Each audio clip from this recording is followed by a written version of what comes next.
Welcome to this session on using picture books to teach women's history. During this session, we'll discuss what is a picture book, the formation of Women's History Month, analyzing picture books for quality looking at the text, analyzing picture books for quality looking at illustrations, and how to locate quality picture books. I am Dr. LaKeshia Darden, and currently I'm serving as chair of the Coretta King Book Awards jury for years 2019 through 2021. I am currently the Curriculum Materials and Media Center Librarian at Campbell University for Wiggins Memorial Library, and I was a former high school English teacher, and I've taught several courses in the School of Education. My dissertation title was Diversity Training Through Story, University Professionals Explore Narratives of the Black Experience by reading Coretta King Book Award titles. So what is a picture book? There's plenty of debate around this, but let's look at how Caldecott terms and criteria state when describing a picture book. A picture book for children, as distinguished from other books with illustrations, is one that essentially provides the child with a visual experience.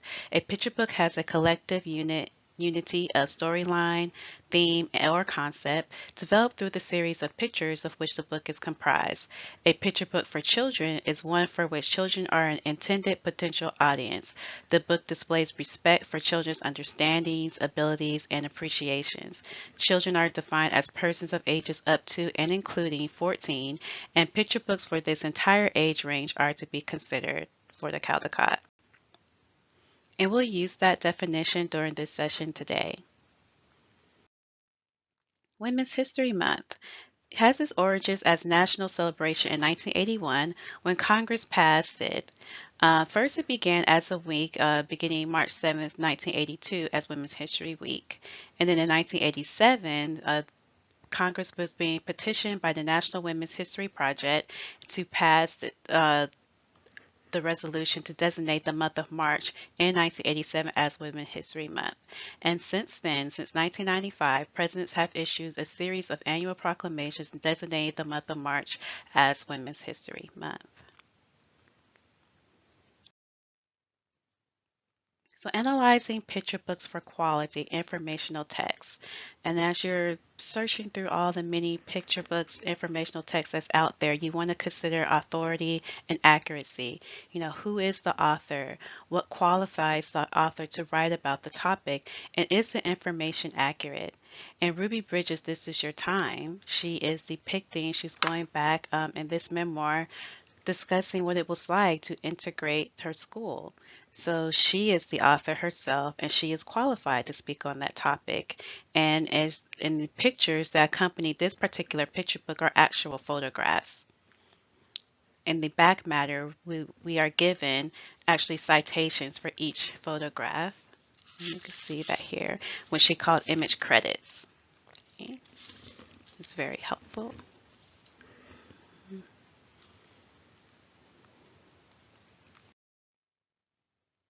And let's look at another picture book, another information text. RESPECT, Aretha Franklin, The Queen of Soul, which is written by Carol Boston Weatherford and illustrated by Frank Morrison. This is a very heavy visual literacy text. And when you're looking at picture books, again, you want to consider how is it organized? How are the photographs used to support the subject matter? And one of the illustrations that I have on the slide on that particular spread, you can see Aretha and her role in the civil rights movement. And the actual quote from that page is RIGHT Right. For the civil rights movement for racial equality, Aretha raises funds and gives concerts for free. Okay, so that might be a new aspect of Aretha's life that some young adults may not be aware of. And the illustrator is bringing attention to Aretha in this moment and how regal it was by making her gold, and she's in color. Her headdress is gold, her dress is golden, depicting royalty in this midst of black and white civil rights leaders. Okay, so that is one way that the illustration is extending the text and supporting the text.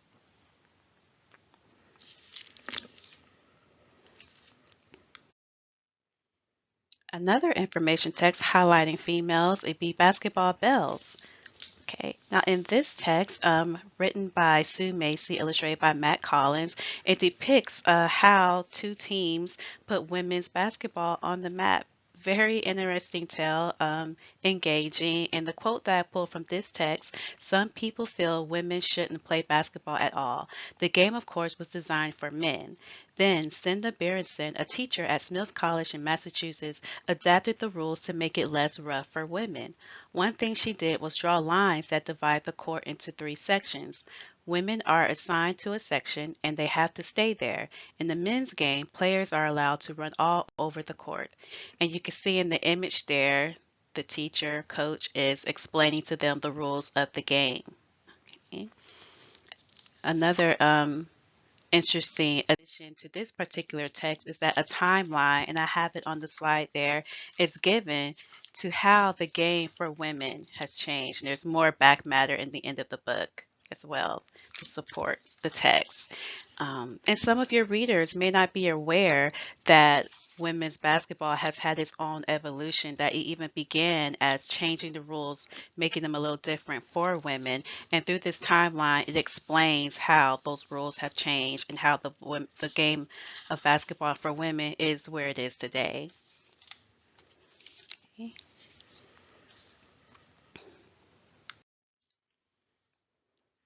So as you are searching through your collection, classroom libraries, libraries at your school, university, and as you're looking through the text, you want to consider the plot of these picture books. How well constructed is the story? Is there a conflict? How's the pacing?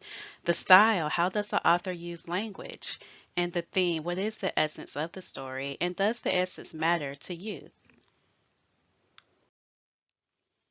So in Queen Victoria's bathing machine, this is a very engaging tale about Queen Victoria and her desire to want to go swimming.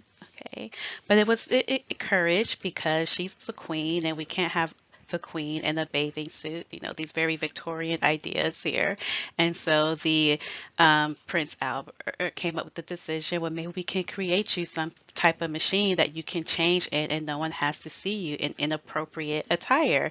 And here is a quote that I took from the book. Queen Victoria looked out at the sea. It was blue, it was cool, it was nice as could be. The day was so hot, the sun was so bright, her petticoats itched and her corset was tight. She whispered a wish, it was only a whim, how grand it would be to go for a swim. Okay. And so in the previous slide, I asked you to consider the plot, the pacing, how language is used when you're deciding when to use a picture book with your audience, especially if you're choosing adolescents. And this book uses rhyme. So we have this very historical text.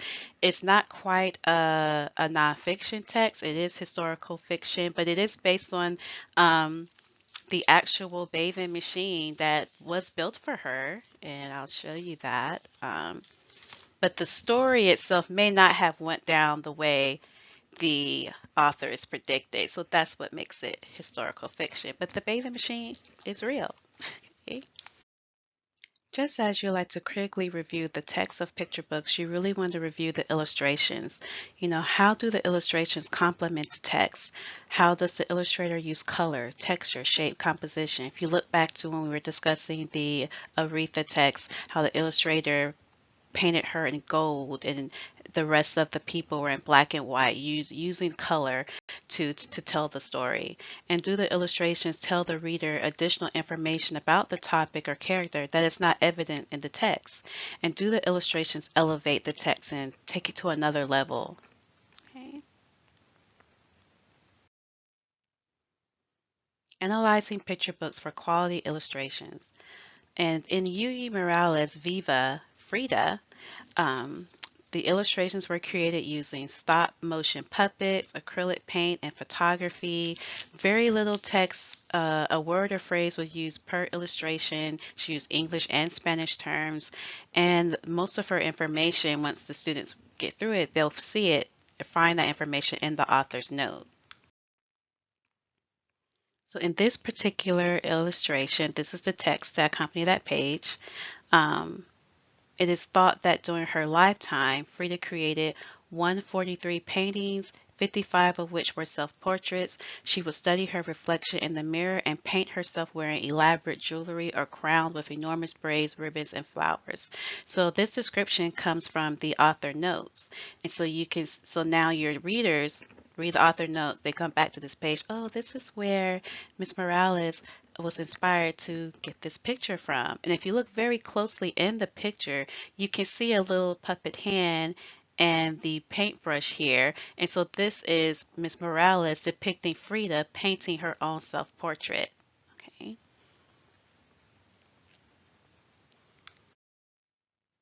Here's another page from that text. Busco means search.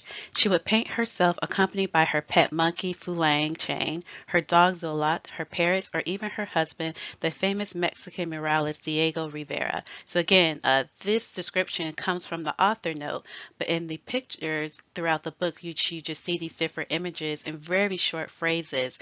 But we see her husband there, and he has on these overalls and his paintbrushes. He's walking away. We see her busco to search. She's looking out like she is searching. Okay, and then in other pages throughout the book, you'll see her pet monkey and her parrots and the different images. Okay.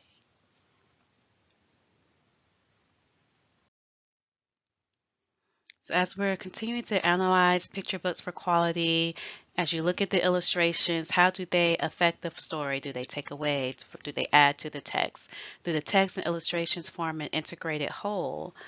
Can the story be told through the illustrations? Visual literacy. Do the illustrations express meaning and emotion? Does the mood and style match the text?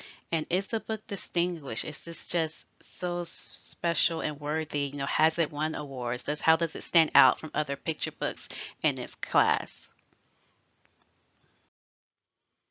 So the last picture book we'll discuss is Nana Akua Goes to School. And this was also another mixed media illustrations using collage and watercolors. The readers learn about Adinkra symbols from the Ghanaian culture.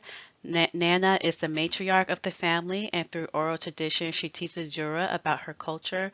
And the theme of celebrating one's differences is universal. Okay. So I've selected different images from the picture book. The first images I show is of Nana, and she has some markings, okay, that make Zura feel a little uncomfortable because in the past when they have gone out, she felt like stared at her grandma, that were uneasy by the markings. Is a tradition that is no longer practiced in their culture. And so she's sad. If you look at the picture under that, she's thinking about Grandparents' Day is coming up, and her parents are all excited, like, what are you going to have Nana do when she comes to your school, and what are you going to do? And she's kind of nervous about having her come because of previous embarrassing incidents in the past. And her Nana notices that she's a little down, and she asks her why, and she tells her, what if someone says something about your face? What if someone says something about you? And her Nana says, no, I'm going to come. You bring a quilt. Zura has a quilt that Nana has made for her, and we'll use that quilt to talk about the symbols, the Dinka symbols in your class. And so Zura perks up, and you'll see in the next picture that Nana does come to her class for Grandparents' Day, and she does talk about the markings on her face, and she talks about the Dinka symbols of the Ghanaian culture, and then she offers to paint different symbols for all the students in a class, and that's what we're seeing in the picture there.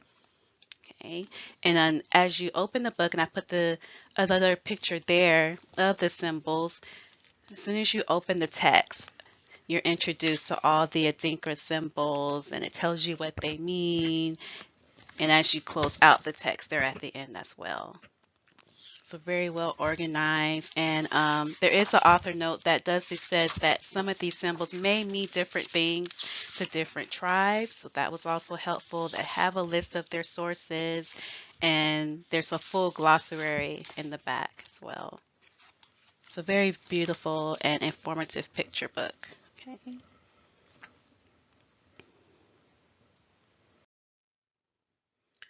So as you're on this quest, like, yes, I want to incorporate more picture books in my lessons. I want to use them more with my young adults. Where do I go to find them? Okay, besides going to your media specialist, your librarian, you can also search. There's several different award lists that you can look through for picture books that are distinguished. We mentioned that before, and I have several listed here. And the benefits of using picture books as you're thinking about, should I do this?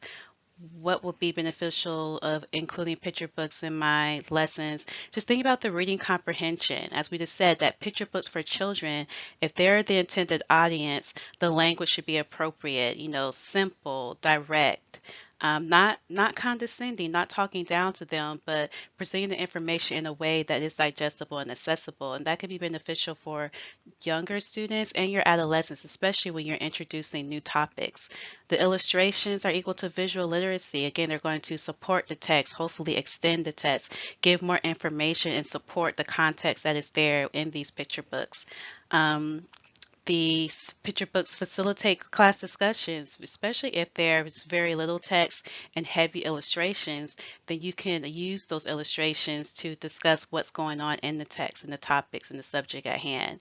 And a well done information text nonfiction picture books model appropriate research practices, citing their works, the full author notes, timelines. Those things are helpful for students to see that it is important to cite where you get your information from. Thank you for attending this session or viewing this recording. If you have any additional questions about using picture books in your lessons, or if you just want to reach out, feel free to email me at dardenl@campbell.edu, or you can give me a call at 910-814-5562. Happy reading.